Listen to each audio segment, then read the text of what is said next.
another location. There's no food out here. Pork dish called Char Siu. That'll be fine right there. Oh my God. Welcome back to another episode, guys. We're out here at the back of the property again. Going to do a little cooking and stuff. I'll show you all the gear and the recipe and everything we're going to do there in just a bit. But I'll tell you about this episode. It's a little different. We head down to southeast Oklahoma to a town called Ada, and I hook up with a buddy of mine named Jeb, and we do a little hog hunting. We're out pursuing feral hogs. The reason we're out there, it's a lot of fun, but at the same time, it's a very, very worthwhile endeavor because Oklahoma estimates their feral hog population. Hey, you made it back. Oklahoma estimates their feral hog population to be around 1 million, and they're just decimating the crops and stuff down there. All the farmland and stuff just getting tore up. They're overtaking and utilizing and just absorbing all the resources that natural wildlife needs down there. And also they bring in a host of diseases for both wildlife and humans. So it's really a big problem. So we head down there, hook up with Jeb, and I'll show you that footage here in just a bit. But let's get this stove started and talk about what we're going to make for dinner. On the menu for dinner tonight is a Cantonese barbecue pork dish called Char Siu. It's been marinating for about 24 hours now. I'll give the ingredients and the directions and everything in the description below so you guys don't have to worry about trying to mess with it while we're watching the video or while you're watching it. We're going to serve that with some jalapeno fried egg rice, or jalapeno egg fried rice, and I'm going to make that a little different and throw some stuff in there that you've probably had. It's definitely not a traditional fried rice dish, but I'm going to put some green apples in there and kind of make that to complement the pork, which is what those apples will do, and kind of change that flavor profile a little bit. We'll talk more about that in a while.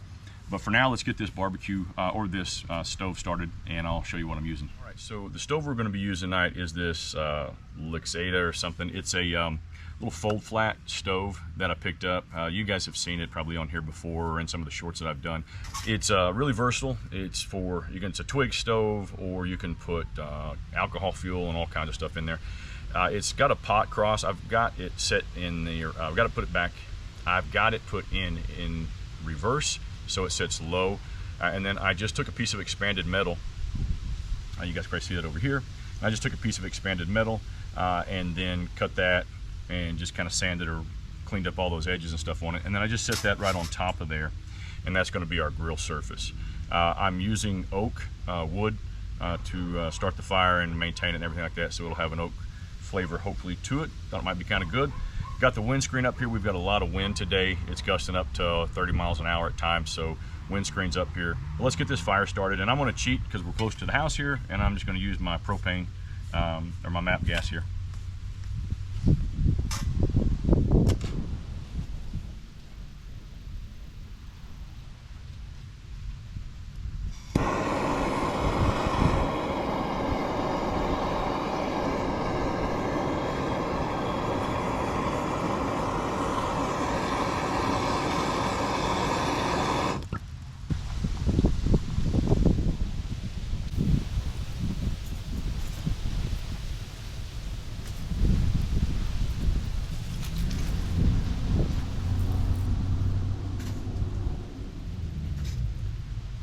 Put quite a bit of wood in here and hopefully get that going, get a decent bed of coals so I can use that as my heat source and not the direct flame. Hopefully that's the plan anyway.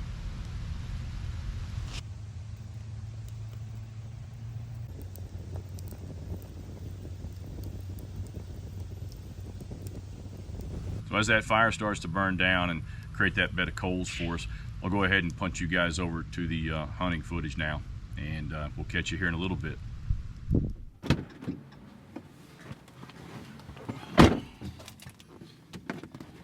What's going on, everybody?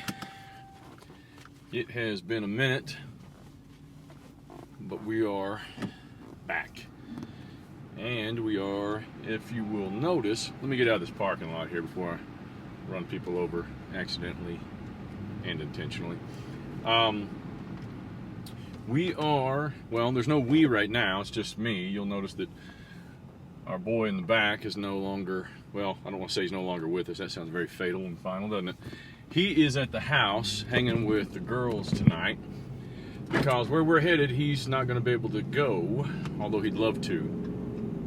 I'm headed to pick up a buddy of mine. I'm headed to pick up 2A Clay, the barber and machine. He is my barber and my buddy, and we are going to head out and hunt some hogs. Oklahoma has a massive problem, like most states anymore, with feral hogs, and so we are going to go hook up with a buddy of mine that runs an outfitter or a guide service in kind of south central Oklahoma, Mr. Jeb Bailey, and we're going to go meet him. And I'm sorry that's bouncing all over, I know it is. We got about a 2.5 hour drive to get where we're going. I always got 50 pairs of glasses. We got about a 2.5 hour drive to get down to where we're going to be hunting at. I'm headed to pick up Clay at the barbershop now, but we will see you guys here in a little bit. What you doing? Dude, I'm ready to kill some hogs. Do it.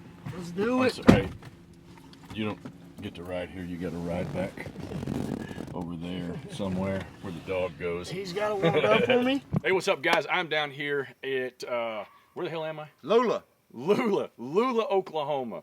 And we're about to go tag some hogs out here. Now, if you're not a hunter, if that's not your thing, I want you to hear me out on this. The hogs are decimating the area down here in southern Oklahoma and up in where I'm at in northeast Oklahoma as well now. But they're a big, big problem down here. I did some research on this. They're estimated about $1.5 billion or something like that in damage in the U.S. alone. And Oklahoma has a severe issue with them. So I'm down here with Jeb Bailey. And Jeb has, well, tell him what you do and kind of what you own and what you operate down here. So I own Suspect Outfitting, have for several years. We concentrate mainly on deer, trophy deer. But we do hog hunts and turkey hunts. The hogs are a huge problem, no matter what facet of life you're in down here. I'm in the outfitting business. I guide hog hunts. I hate them. They tear stuff up. They're causing problems every day. The regular consumer, you know, that doesn't hunt hogs, they're driving down the road. You hit a 250-pound hog in your vehicle, it's going to tear the whole damn front clip of your car off. Yeah. And so they're a major problem for everybody, the farmers, the ranchers, the hunters, just everybody up and down the road. And they cause us all problems. And we're knocking them down one at a time, best we can to curb the population. Yeah. Now, I have hunted with Jeb before. I came down, I brought my father-in-law and my lead AI for the company that I have, Mike Pierce. Brought Mike down here with me, and they shot some good-sized hogs. I put one down, couldn't find him, but I did get a couple that looked like rabbits, and so I've been made fun of for about 5 years. It's redemption time for me. We're going to be using thermal equipment on this hunt. Right, we're shooting I-ray scopes, and okay. We're shooting Bergara rifles tonight, 308s. Yep. And we're going to find them. We're going to kill some big ones. There you go. Okay, so we just had a trip on our first camera, and we made the first location. We'll go ahead and rig out our gear and stuff now. We're going to do a stalk on this. 3 hours later. Our first stalk in was a bust. I'm using a red light here. We are hooking up and rolling over to another location. Got a hit off of a camera that's got about, I mean, it looks like about 40 hogs out there. I'll maybe throw up a screenshot here later when I edit it, but we're gonna get over there. I got a little bit of driving to do to get there, and I'll explain to you later. I'll tell you kind of how we're hunting out here, but what we're doing now, we're flying over there, action on the cams, and then we'll stalk and try to get a shot off.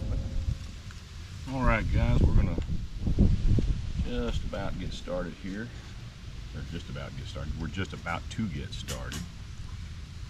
I need to figure out a way to better secure. I need to notch those to kind of keep that locked in there a little better, but we'll be all right.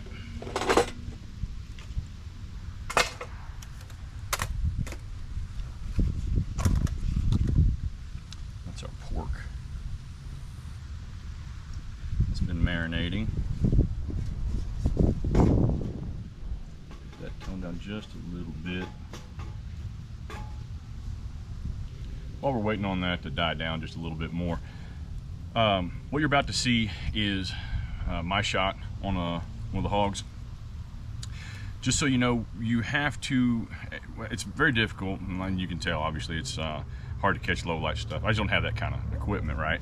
And one of the reasons that it's really difficult as you're doing this type of stuff is we're stalking in complete and total darkness. We've got two guys that have thermals, and they're kind of looking so we don't spook anything or jump anything up while we're walking to.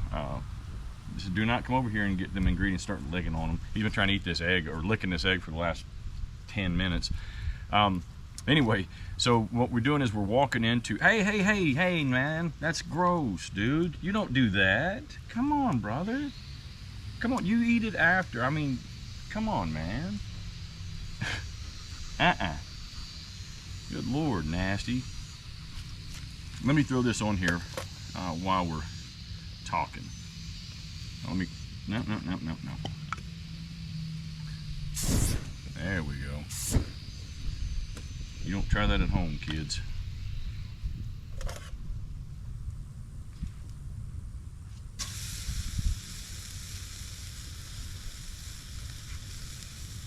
Let's do them one at a time for now. See how that goes. So, anyway, so when you're walking up on these hogs, what happens is we're mobile. There's a ton of hunting areas out there, and they're all kind of spread out. Jeb has cell tower cameras, so on his game cams, whenever he gets activity, it notifies him on his cell phone. So we just kind of stay mobile, and then we respond, if you will, to wherever the cameras trip. So when we get out there on a trip, when you show up, you may typically have to walk in a several hundred yards in some instances. I'm gonna flip these more often than, shoot, almost got me. Maybe if I wasn't sitting on my ass trying to do this. Let's go, boys. Talking and cooking out here is not my thing, apparently. And probably if I wasn't a moron and I went and got my utensils and everything that I'm supposed to have out here when I'm doing this, this might be easier. And having said that, I'm still not going to go do it, so we'll see how that goes. I'm probably out of frame there or something, who knows. Anyway, good grief. Goodness gracious, I'm not set up for this out here. That's a fact. I'm not set up for it anywhere. That's a fact as well. Why don't I just get a fork or something? You come with me. You're not left. I'm not leaving you here. Come here. So anyway, once you get a trip on the camera, you get down there, you drive in, park, and then you typically have to walk a stalk up about 100 to 200 yards or more. There's a couple guys that will have thermals, and they're more checking for game that you may inadvertently jump and startle on the way out that may give your position away. But that's kind of how that goes. So we're walking 100, 200 plus yards in pitch dark. You try to keep your lanterns off, even red lanterns you try to keep down. You have to be conscious, obviously, of the wind, so you have to adjust and come in with the wind to your face, so you're not, getting scented and stuff like that, if you're not familiar with how to do that kind of stuff. So it's a big endeavor, that's for sure, but it's pretty cool once you get out there. And most of the shots that we're taking, that's 100 or so to get in there, and then you're still going to be 100 yards or more away from the pig whenever you engage or whenever you shoot, take that shot. So it's an interesting thing. The different part about this is the stalk, and then doing it at night. I mean, a daytime stalk, hunters been doing that forever. One of the other cool things is the number of animals and stuff that you see, all that nocturnal activity whenever you're looking through those thermals and stuff when you're trying to locate your hogs.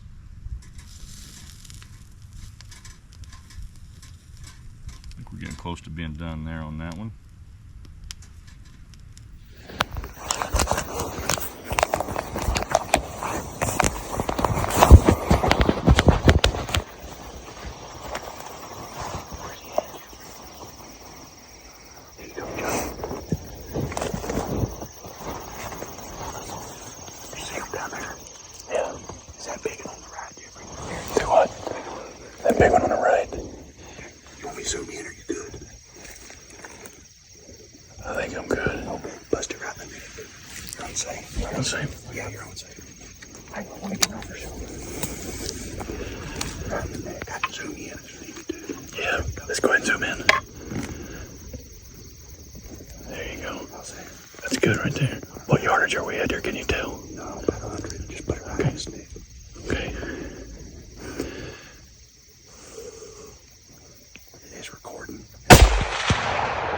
Big Dan.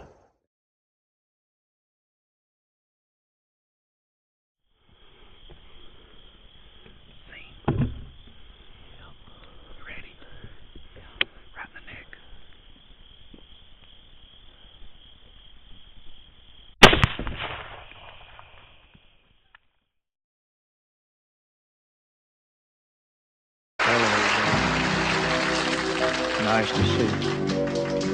It's been a long time.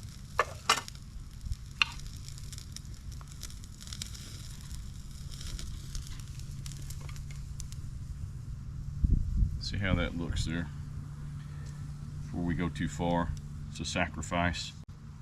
See if it's got a little more done. I'm sure this is more than.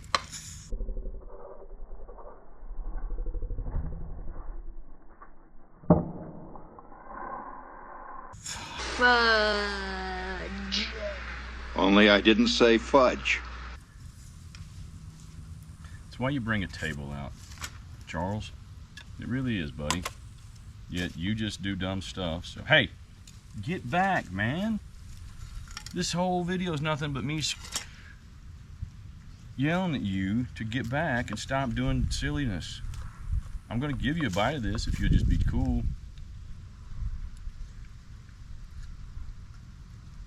Man. Yes, sir.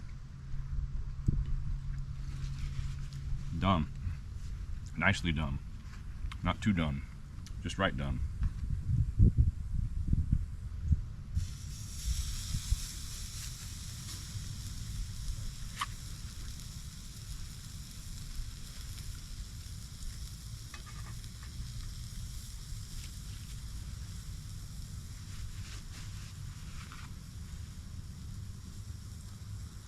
Here.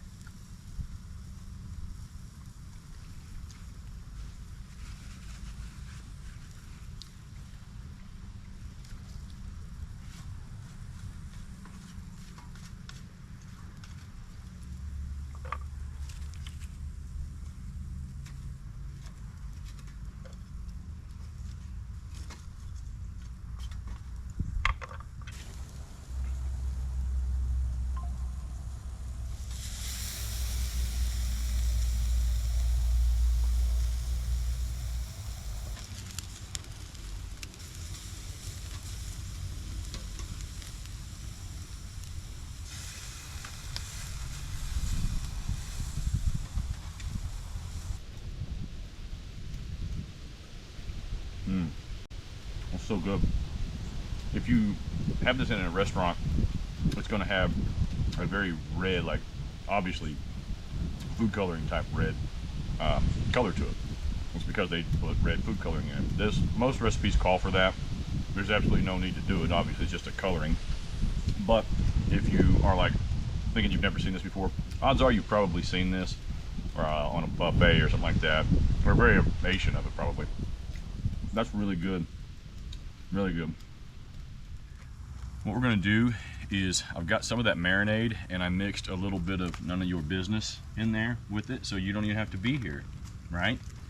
I mixed a little honey in there with it, and we're going to dab that on there and use it as a kind of a basting sauce. I don't really have anything to baste it with, so we're going to go like this, mop it on. Mix it up a little bit. I think that'll work just fine, don't y'all? Yep, works for me.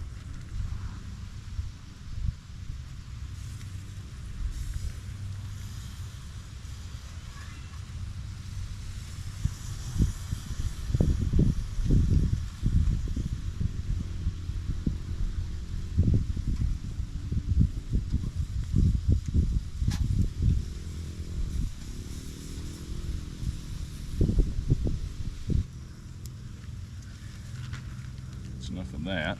That is sticky. I'm going to pull these off here once I get them flipped one more time, and then we'll get started on that fried rice. All right, let's pull them bad boys off.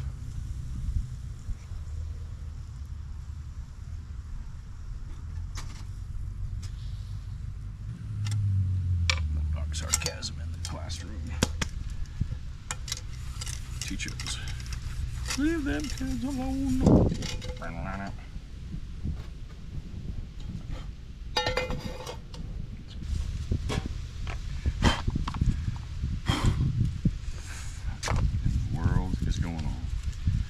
All right, for this fried rice, this is off the rails and a big disaster. I've got everything, got dirt all over everything, you name it, man, I've messed it up already. Let's just get her going. Luckily, this is the easy part here. Goodness gracious, what a mess I've got going on. All right, guys, we're going to throw a couple pats of butter in there. We've got some, and I don't know what the hell I did with it. There we go. I've got some onion here we're going to throw in there. I pre-chopped all this and packaged it up. I like to do this when I travel, so it's about the same thing I got going on any other time. Just a serving for one. Hey man, don't even bud. Just a serving for one, excuse me. So we don't need a whole lot of ingredients here.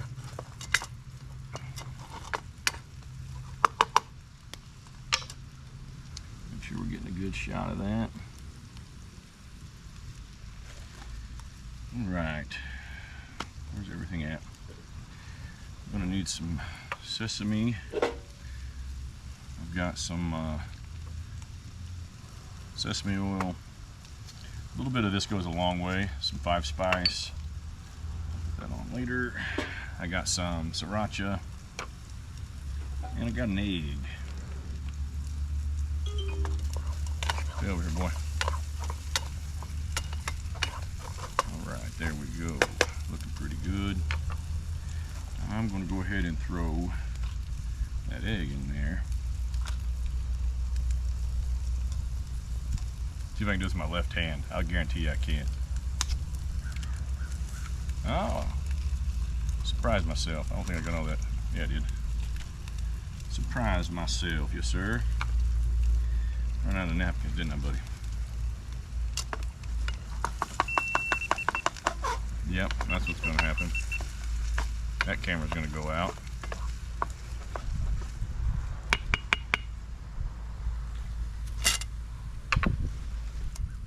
Alright, we had to pause for the cause. Took that off the heat for just a second because, well, that's what happens. Your batteries run down whenever you're right in the middle of cooking eggs. So, we're back on it now, though.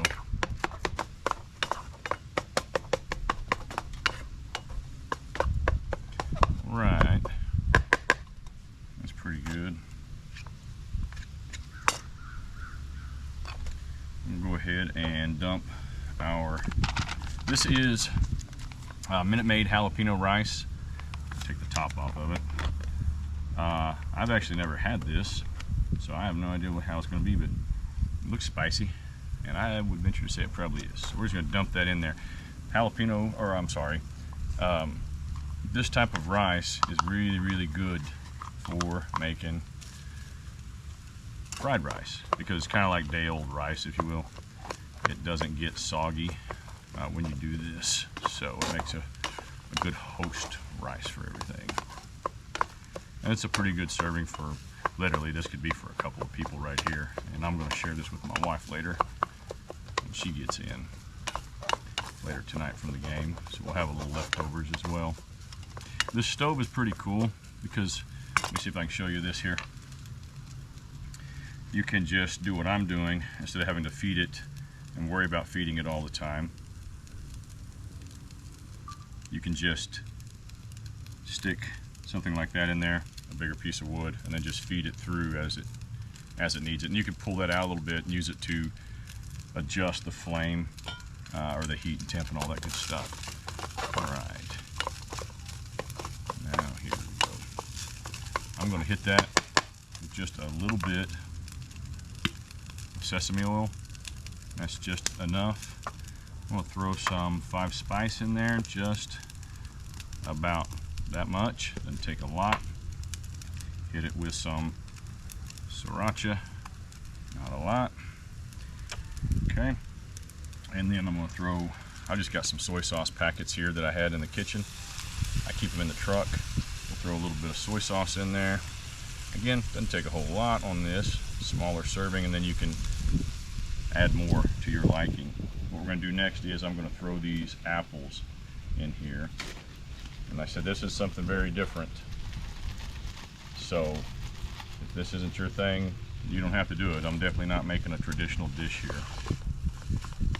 That's a lot of apples for that, but I'm really kind of making the apples the star of this versus the egg, if you will. They're kind of the protein. You can typically stick some type of protein source in here, and obviously we've got egg, but usually you stick it with, you'd serve it with something like we're doing here with the pork. But you could literally make this with just these apples and the egg, and those two really be the satisfying part of your meal, and just leave it like that.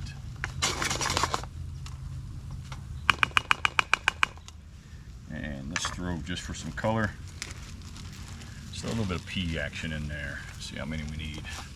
That'll be fine right there. I would throw some carrots in here if I had any carrots. I don't have any carrots at the house right now, so we're gonna throw that in there.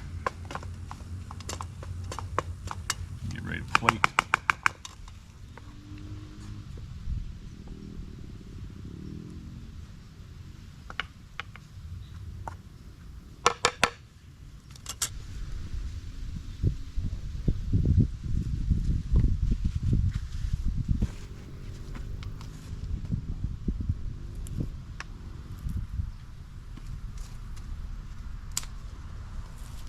All right, guys, let's give it a taste test here. Ooh, man.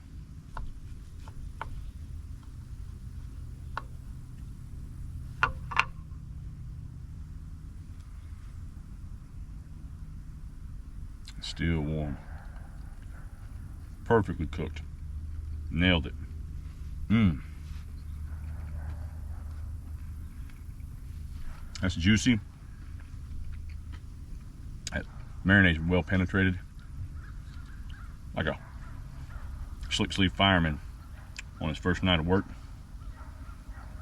Mmm. That's really good.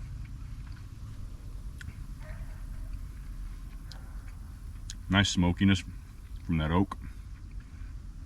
Let's taste this fried rice. Got all the apples and all that stuff in there.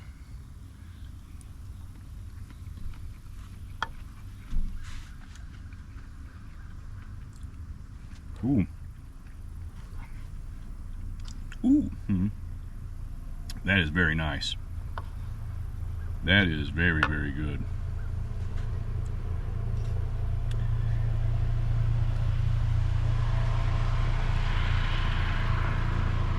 Hang on, buddy. Mm-hmm.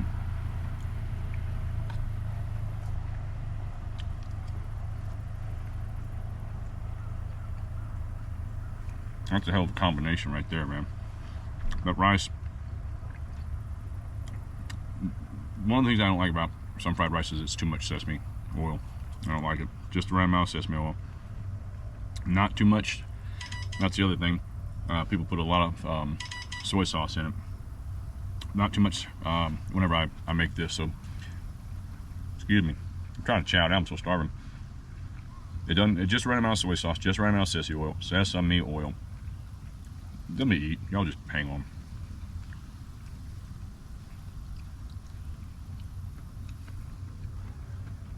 Those apple slices, those little julienne, I just made matchsticks out of them. Oh my God. Yeah. I wasn't sure if that was going to work. It works. And it complements this pork so well. Now I'm actually like I'm slicing through there. You don't even have to. It just pushes right through. Almost. This pork is what it is. Just enough sriracha to give it a little bit of heat. Not much. That tartness of those apples. Excuse me while I talk with my mouth full. I'm really starving and I gotta hurry up. My wife's telling me I'm late. But the tartness of those apples complements the sweetness of the pork. Now, you don't have to put them in there. You can do whatever kind of fried rice you want, but I'm gonna tell you right now, if you've never, and you saw what I did. I don't use any ingredients. I mean, as far as measurements go, I just kind of take the ingredients, throw them together till it looks right, be done. But man, that tartness of those apples and the sweetness of this barbecue, this marinade, and then that honey glaze that I put on there on that pork, well, this forget about it. Like that pea right there. Get out of here, boy. Look at that, another one. Mutiny on us. Speaking of mutiny, so until next time, my friends, as I try to load this fork up. Let's go. Yeah, till next time, y'all put some gravel in your travel and put some green apples in your egg fried rice. Ain't that right, boy? My boss is a jerk and I'm not even that paid. I need a change in my life cause I don't feel alive and there's nothing that makes me happy. Hold my beer for a minute. I'm about to quit my job, cash in for a ticket. I'm going on a trip and I don't plan to visit. I'm gonna... Yeah. Well, there's two of them. There's two of them. Oh, there he is. Good God. Let me take another one. Oh, it's not. You get it. Everyone. Got one down there. Oh, there we go. Yep.